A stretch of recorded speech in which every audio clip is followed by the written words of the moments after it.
बिस्मिल्लाहिर्रहमानिर्रहीम। अस्सलाम वालेकुम दोस्तों, आज की इस वीडियो में हम shrinkage limit test of soil ASTM D427 देखेंगे। और इसके दो मेथड हैं, एक हम मर्करी मेथड से करते हैं, दूसरा हम वैक्स मेथड से करते हैं। वैक्स मेथड का जो ASTM D4943 है और मर्करी जो मेथड है उसका कोड है 427 है, ठीक है।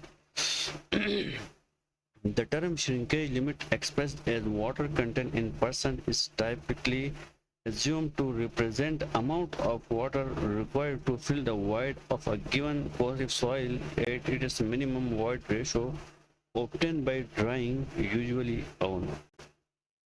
The water content at which clay does not show any more shrink is called shrinkage limit. Shrinkage limit क्या होती है दोस्तों, ये देखते हैं कि जब भी कोई भी सॉइल इसको मजीद हम ड्राई करते हैं तो ये श्रिंक होना स्टॉप हो जाती है। वही वाटर कंटेंट हमें निकालना होता है, इसको हम श्रिंकेज लिमिट कहते हैं। Clay material has its own behaviour when water content is more than OMC then it will be civil. अगर क्ले मटेरियल में OMC से ज़्यादा वाटर कंटेंट होता तो ये सिविल कर जाती है, अगर OMC से कम होता तो ये श्रिंक कर जाती है। इसमें जो ऑपरेटर्स हैं वो हमें श्रिंकेज लिमिट ऑपरेटर्स की ज़रूरत पड़ती है, मर्करी की ज़रूरत पड़ती है, ओवन है, रबर ग्लव्स है, ऑयल है, उसके बाद glass plate with 3 metal prongs for immersing the soil pet in mercury. गिलास प्लेट है, इसके ऊपर 3 मेटल प्रोंग्स लगे होते हैं जिसकी मदद से हम जो सॉइल पेट है इसको हम मर्करी के अंदर उसको इमर्स कर सकते हैं, इसके अंदर डबो सकते हैं। उसके बाद है विंग बैलेंस है और स्ट्रेट एज की ज़रूरत पड़ती है। प्रोसीजर क्या है इसका हम देखते हैं। Apply the petroleum jelly inside the shrinkage dish properly, place the soil in evaporating dish and thoroughly mix with distil water. हमने पहले जो सॉइल लाया था उसको अच्छी तरीके से ड्राई करेंगे और उसको सीप नंबर 40 से पास करने के बाद हम एवापोरेटिंग डिश में डालेंगे और इसमें डिस्टिल वाटर ऐड करेंगे, और जो कि जो सॉइल का लिक्विड लिमिट था उससे थोड़ा सा ज़्यादा होना चाहिए। ये हम विजुअली इंस्पेक्शन से ही करना है, ये नहीं है कोई कैलकुलेट करके जमा वेट करके हम डालेंगे, ऐसा नहीं है। In physical term that is consistency that it is not a salary but one that will flow sufficiently to expel air bubble when using the gentle tapping action। यानी ये कह रहा है हमारे पास जो उसकी जो पेस्ट बनेगा वो इतना सफिशिएंट होना चाहिए कि उसमें से जब हम टैप करते हैं यानी उसको जो श्रिंकेज हमारे पास डिश है उसको हम ज़मीन पे मारते हैं तो उससे जो सॉइल के अंदर जो एयर वॉइड्स हैं वो आसानी से निकल जाए।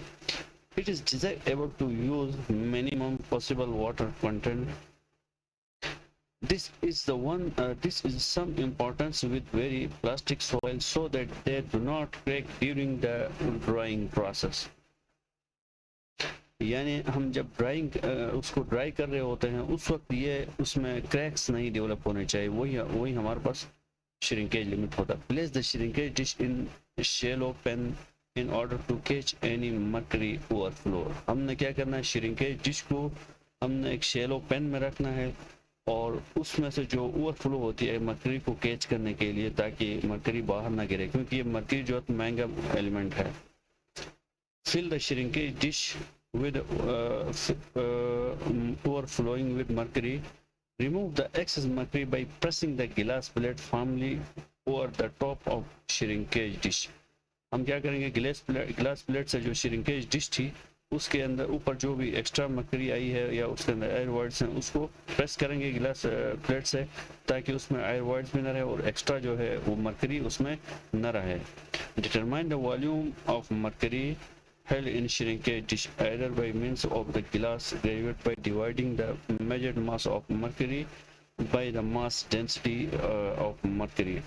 हम इसका जो श्रिंकेज डिश है उसका हम वॉल्यूम निकाल सकते हैं, ठीक है। वो कैसे निकालेंगे, जब हमने इसमें मर्करी फिल करने के बाद उसको ग्लास प्लेट से उसको बराबर किया, उसके अंदर जो एयर वॉइड्स और एक्स्ट्रा मर्करी वो निकल गई, उसका हम वेट करेंगे। ठीक है, वेट करने के बाद हमारे पास वेट जो आ जाएगा उसको नोट करेंगे।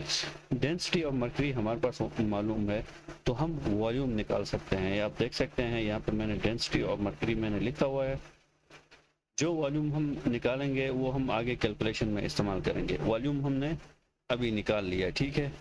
उसके बाद place an amount of the wetted soil equal to about 1/3 the volume of dish in the center of dish and cause soil to flow to the edge by tapping the dish on a firm surface cushioned by several layers of blotting paper or similar material।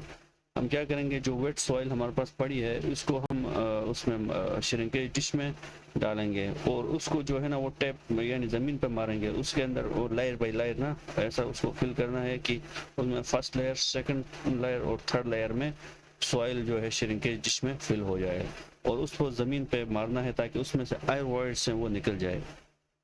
Add an amount of soil approximately equal to the first portion and tap the dish until the soil is thoroughly compacted and all included air has been brought to the surface। हमने क्या करना है, जो भी layer डालना है उसको थोरली हमने कॉम्पैक्ट करना है। किसके ज़रिए से, उसको टैपिंग के ज़रिए से ज़मीन पे मारते हैं उसको श्रिंकेज डिश को, तो उससे जो है ना वो कॉम्पैक्ट होती है, दूसरे उसके अंदर जो एयर वॉइड्स हैं वो निकल जाते हैं। Strike off the excess soil with a straight edge and wipe off all soil adhering to the outside of the dish। हम इसको बाहर से जो है ना सॉइल जिसमें लगी हुई है श्रिंकेज डिश में उसको अच्छी तरीके से साफ करेंगे। Immediately after it is filled and struck off, determine and record the mass in gram। उसके बाद हम उसका मास नोट करेंगे और allow the soil bed to dry air until the color of the soil turn from dark to light। उसका जो है ना हम एयर में रख देंगे सॉइल सैंपल को, उसका जो कलर है जब तक टर्न नहीं होता है डार्क से लाइट कलर में। Oven dry the soil bed to constant mass at 110 degrees centigrade। If the soil bed is cracked or has broken in pieces, return to 9.1, prepare another soil bed using a lower water content। अगर ये कहता है कि soil जो soil हमने जो पानी add किया था सॉइल में उसको हमने ओवन रख दिया, ओवन में रखने के बाद उसके अंदर अगर वो क्रैक्स डेवलप होते हैं यानी उसके पीसेस में डिवाइड हो जाता है, उसको हम ये टेस्ट जो है ना वो उसको फेंक देंगे और टेस्ट दोबारा परफॉर्म करेंगे। और इस दफ़ा हमने इसको जो वाटर ऐड करना है वो थोड़ा सा कम होना चाहिए। Determine and record mass in grams of the dish and dry soil। ठीक है, determine the volume of the dry soil bed by removing the bed from the shrinkage dish, immersing it in the glass cup full of mercury in the flowing manner। Place the glass cup in shallow pan in order to catch any mercury overflow।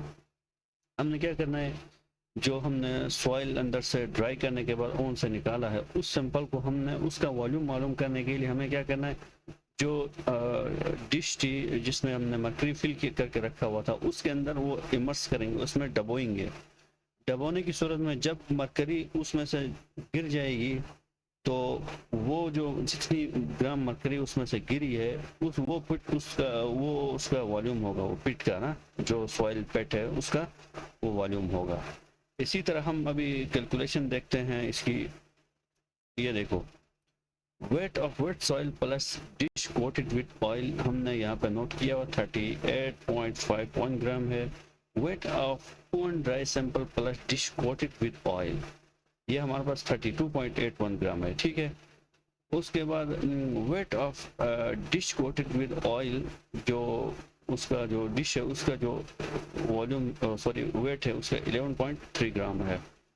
Wait of oven dry sample ये कैसे आएगा, हम इस तरह करेंगे, ये B minus सी। B यानी हमारे पास weight of oven dry sample plus dish with oil minus करेंगे सी, हमारे पास weight of dish coated with oil यानी ये ड्राई सॉइल सैंपल है और उसका डिश वेट है उससे हम ये माइनस करेंगे तो हमारे पास आ जाएगा wait of oven dry sample, ये हमारे पास 21.51 ग्राम है। उसके बाद वेट ऑफ वाटर मालूम करने के लिए हम A माइनस B करेंगे। A हमारे पास weight of wet soil plus dish coated with oil minus weight of poor dry sample plus dish coated with oil. इससे ये माइनस करेंगे तो हमारे पास वेट ऑफ वाटर आ जाएगा।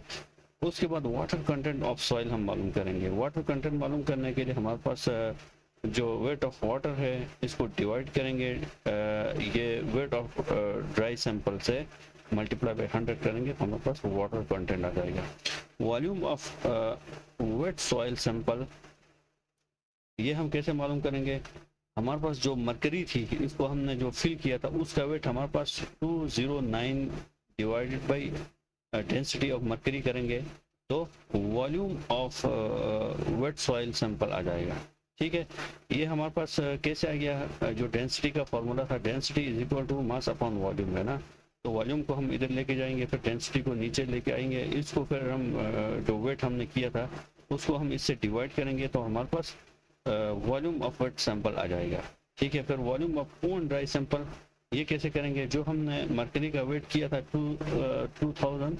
2207 ग्राम माइनस जो हमने सॉइल पेट को मरकरी में इमर्स करने किया था उस वक्त जो मरकरी गिरने के बाद जो मरकरी का वेट किया था वो 194.17 ग्राम था, उससे हमने ये माइनस किया तो 12.83 ग्राम जो है हमारे पास weight of poor dry sample का आ गया। ठीक है, अब हम फार्मूला देखते हैं। फार्मूले में हमने श्रिंकेज लिमिट मालूम करना है। श्रिंकेज लिमिट का फार्मूला है F माइनस ये F जो हमारे पास क्या है ये वाटर कंटेंट है। उसके बाद G हमारे पास मौजूद है weight of volume of wet soil है। उसके बाद H हमारे पास volume of poor dry soil है। उसके बाद मल्टीप्लाई बाई डिवाइड बाई ये D करेंगे। D हमारे पास क्या है? Weight of poor dry sample है। ये जो हमने ओवन से निकाला था जो सैंपल को ड्राई करने के बाद वो है, ये करेंगे मल्टीप्लाई बाई 100 करेंगे, हमारे पास श्रिंकेज लिमिट आएगी। ये मैंने तमाम वैल्यूज यहाँ पे लिखा हुआ, आप फार्मूले तमाम चीज़ें आप नोट करना है। इसको एक दफ़ा आपने प्रैक्टिस करना है कि ये आपके पास आती है या नहीं है। अगर दोस्तों कोई कंफ्यूजन हो तो आप मुझे कमेंट करके बता सकते हैं, मैं आपको पूरा गाइड करूँगा इसके बारे में। और दोस्तों अगर वीडियो आपको अच्छी लगी है तो वीडियो को लाइक करें और चैनल को सब्सक्राइब करें। Thank you for watching this video.